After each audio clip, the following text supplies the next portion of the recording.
Hey guys, welcome to the Silver Screen 2.0 और आज मैं द अनपैरेलल एंशिएंट लॉर्ड का पार्ट 11 एक्सप्लेन करने जा रहा हूँ। तो बिना किसी देर के चलिए शुरू करते हैं आज की वीडियो। तो पिछली वीडियो हम सभी लोगों ने देखा था कि हमारे जियान भाई ने उस हाफ टकले की अच्छी खासी ठुकाई कर दी थी। इसके बाद तो हमारी लियार मैडम ने तो बेचारे को कई का नहीं छोड़ा, उसे नंगा करके पूरी तरह से लूट लिया।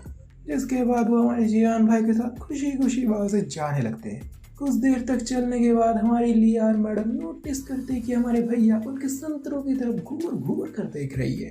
इतना देखते ही वो शर्मा के अपने दोनों हाथ को अपने ब्रेस्ट के आगे रख लेती है और पूछती है, अबे तू इस तरफ घूर घूर कर क्या देख रहा है?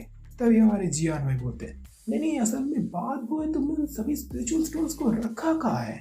यह सुनकर हमारी लियार मैडम बोलती है, अरे वो तो मैंने अपने स्टोरेज रिंग में रख दी। यह सुनकर हमारे जियान भाई तोपते हो जाते, वो पूछते, अबे तेरे पास भी स्टोरेज रिंग है? तभी लियार बोलती है, हाँ क्यों नहीं, स्टोरेज रिंग तो कल्टीवेशन का एक अहम हिस्सा है, वो तो सभी के पास होता है। जहाँ हमारी लियार मैडम अपने आप में ही बके जा रहे थे, वह दूसरी तरफ हमारे जियान भाई थोड़े से उदास थे, क्योंकि अब तक उन्हें लग रहा था कि सिर्फ और सिर्फ उन्हीं के पास स्टोरेज रिंग मौजूद है। हमारी लियार मैडम फिर बताने लगती है, स्टोरेज रिंग 4 कैटेगरी में डिवाइडेड है। पहले आता है येलो ग्रेड, उसके बाद आता है ब्लैक ग्रेड, उसके बाद है टेल्स्टियल ग्रेड और उसके बाद सबसे लास्ट आता है celestial grade. Yellow grade ring सबसे लोएस्ट ग्रेड की रिंग है, ये लगभग सभी कल्टीवेटर के पास होता है। और जो बड़े बड़े क्लैन के लीडर्स होते हैं उनके पास ब्लैक ग्रेड और टेल्स्टियल ग्रेड के रिंग होते हैं, और सिर्फ लेजेंड्स के ही पास सेलेस्टियल ग्रेड के रिंग होते हैं। कहा जाता है कि सेलेस्टियल ग्रेड रिंग के अंदर पूरा का पूरा माउंटेन समा सकता है।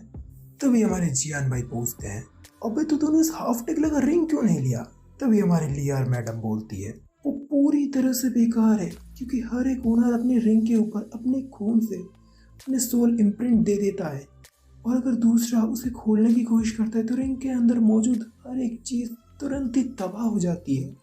यह सुनकर हमारे जियान भाई मन ही मन सोचने लगते हैं, अच्छा तो इसीलिए मैं अभी तक फैंग के दिए हुए रिंग के अंदर एंटर नहीं कर पाया। मैंने अपने कॉन्शियसनेस से उसके अंदर झांक कर देखा है, उसके अंदर तो 10,000 स्क्वायर फीट की जगह है, इसका मतलब वो एक हाई ग्रेड के रिंग है। तभी हमारे लियार मैडम पूछती है, अबे तू अपने आप में क्या बड़बड़ा रहा है? अरे नहीं कुछ भी नहीं। इसके बाद बहुत देर तक चलने के बाद वो दोनों एक जगह पर पहुंचते जहाँ से थंडर क्लाउड्स पूरी तरह से गायब हो चुके थे और चारों तरफ छोटे छोटे एनर्जी बॉल्स घूम रहे थे, जिसे देखकर जियान भाई उसे तुरंत पहचान जाते। अबे ये तो एक स्पिरिट गैदरिंग फॉर्मेशन है, इसका मतलब इसके अंदर एक क्लियरेंस टोकन मौजूद है। तभी हमारी लियार मैडम बोलती है, अबे क्या तूने इसे निकालने के बारे में कुछ सोचा है? तभी हमारे जियान भाई अपने भेजे में थोड़ा सा जोर देने लगते हैं, असल में ये तो एक बहाना था। हमारे जियान भाई के पास इसे क्रैक करने का तरीका तो था, लेकिन असल बात यह है कि वो उसे लियर के सामने दिखा नहीं सकते। तभी हमारे जियान भाई थोड़े से सोचते हुए बोलते हैं, अगर हमने फॉर्मेशन को ऐसे ही तोड़ने की कोशिश की तो हो सकता है वो टोकन भी बर्बाद हो जाए। लगता है हमें इस फॉर्मेशन को क्रैक करना होगा। अभी के लिए मेरे भेजे में तो कुछ भी नहीं आ रहा है, अभी सोते हैं, बाद में कल सुबह देखेंगे। और हमारी बेचारी लियार मैडम कुछ ना सोच पाने की वजह से वो भी सिर हिला देती है।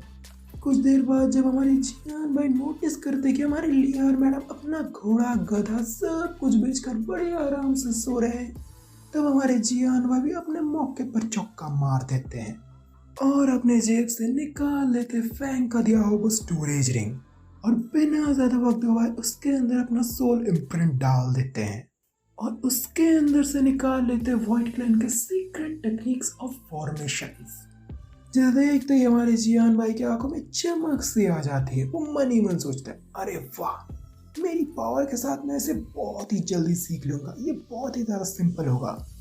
लेकिन 1 घंटे बाद उनके एक्सप्रेशन थोड़ा सा अलग ही लग रहे थे। भाई सीरियसली क्या ये फॉर्मेशन टेक्निक सिंपल है? देखने में लगता है कि ये जलेबी का एक सैंपल है। खैर जो भी हो, कुछ घंटे की मशक्कत के बाद आखिरकार हमारे जियान भाई अपने पावर्स के साथ उस फॉर्मेशन के मास्टर बन ही जाते हैं और बिना ज्यादा वक्त गवाए स्पिरिट गैदरिंग फॉर्मेशन के बीचों बीच बैठकर फोकस करने लगते हैं।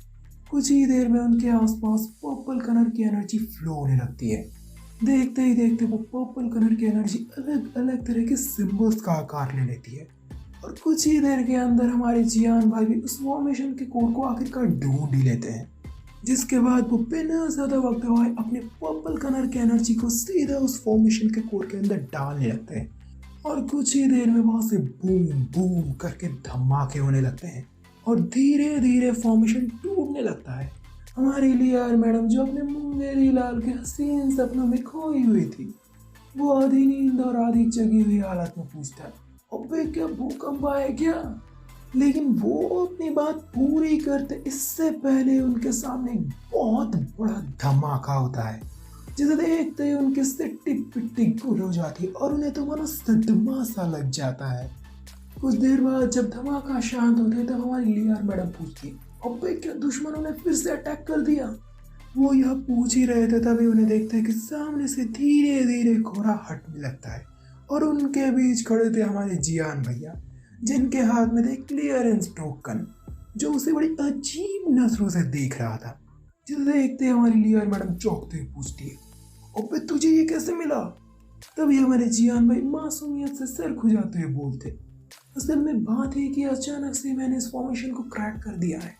अब ये सुनकर तो हमारे लियार मैडम को मनो सदमा सा लग जाता है, अबे ये इसने ऐसे कैसे कर दिया?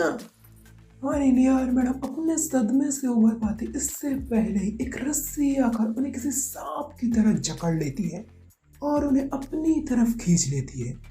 और ये करने वाला और कोई नहीं, ये था वही लंगूर जो अभी तक हमारे जियान भाई और हमारी लियार मैडम का पीछा कर रही थी। वो दांत दिखाते हुए कहता है, अरे वाह भाई वाह, बहुत जल्दी मेरी झोली भरने वाली है।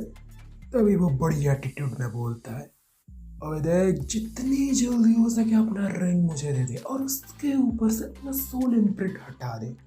ये देखकर हमारे जियान भाई के तोते हो जाते, वो मन ही मन सोचते, अबे क्या इसने सब कुछ देख लिया? तभी हमारी लियार मैडम बोलती, अबे उसके पास कोई भी रिंग मौजूद नहीं है, तुम चाहो तो मैं तुम्हें अपनी दे सकता हूँ। लेकिन वो लंगूर उसकी कोई भी बात नहीं सुनता और उसके गर्दन पर चाकू टिका देता है। ये देखकर हमारे जियान भाई घबरा जाते और बिना ज्यादा वक्त गवाए अपना रिंग बाहर निकालने लगते हैं। जब वो रिंग बाहर निकाल रहा था तब वो लंगूर मन ही मन सोच रहा था, अबे अगर एक बार मुझे रिंग मिल जाए तो मैं इन दोनों को ही टपका डालूंगा। वो लंगूर खुले आंखों से अपने रंग बिरंगे सपने देख ही रहा था, तभी अचानक क्रैक 3 पंजे आकर उस लंगूर को बीच से काट देते हैं और तुरंत ही हमारी लियार मैडम बच जाती है। जिसे देखकर हमारी लियार मैडम और हमारे जियान भाई दोनों के तोते उड़ जाते, अबे अब ये क्या था भाई? तभी हमें उस लंगूर के कटे हुए शरीर के बीचों बीच किसी को दिखाया जाता है, जो कोई और नहीं थी साई शैनली, जिसके थोबड़ी का नक्शा हमारे जियान भाई ने कुछ दिनों पहले बिगाड़ दिया था। लेकिन आखिरकार बहुत सारी दवाई खाने के बाद आखिरकार वो ठीक ही हो जाते हैं। हालांकि अभी वो हमारे जियान भाई को बड़ी डिसअपॉइंटिंग नजरों से देख रहे थे। अबे मुझसे लड़ते वक्त तो बड़ा 30 मार खा बन रहा था, तो इससे लड़ते वक्त तो पक्के हो गया था। वो ऐसा मन ही मन सोच रहे थे कि ऐसे इंसान के हाथों वो हारे, ये उनकी बहुत बड़ी बेइज्जती थी। देख तुझे तो सिर्फ और सिर्फ मैं ही मारूंगा। यह सुनकर हमारे जियान भाई लड़ने के लिए पूरी तरह से तैयार हो जाते हैं। माहौल बहुत ही ज्यादा गर्म था। माहौल इससे ज्यादा गर्म होता है इससे पहले ही हमारे शैनली भाई बोलते हैं, देख अभी मेरा मूड नहीं है और वैसे भी मैं तुझे सबके सामने हराना चाहता हूँ और तभी मेरी खोई हुई इज्जत मुझे वापस मिलेगी। तभी हमारे जियान भाई उससे पूछते हैं, अबे साले अगर यहाँ पर तू मेरा भक्षक बनने नहीं आया है तो क्या तू मेरा रक्षक बनने आया है? तभी शैनलिन भी बोलता है, अरे वाह बेटा, तूने तो झंडे गाड़ दिए, तेरा भेजा तो मेरी सोच से भी ज्यादा तेज चलता है। मैंने बिल्कुल सही सोचा, मेरे डैड ने तुझे मारने के लिए बहुत सारे असैसिन को हायर किया है और ये उसी में से एक है। हो सकता है यहाँ पर और भी ऐसे कोई असैसिन हो जिसे हराने के लिए हम सबकी मिली जुली पावर भी कम पड़ जाएंगे। थंडर क्लाउड फॉर्मेशन की वजह से काली अंधेरी रात और भी ज्यादा डरावनी लग रही थी।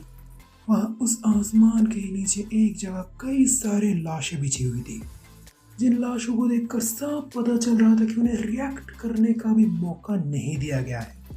वहीं पर एक लाश के अंदर भाला अटका हुआ था।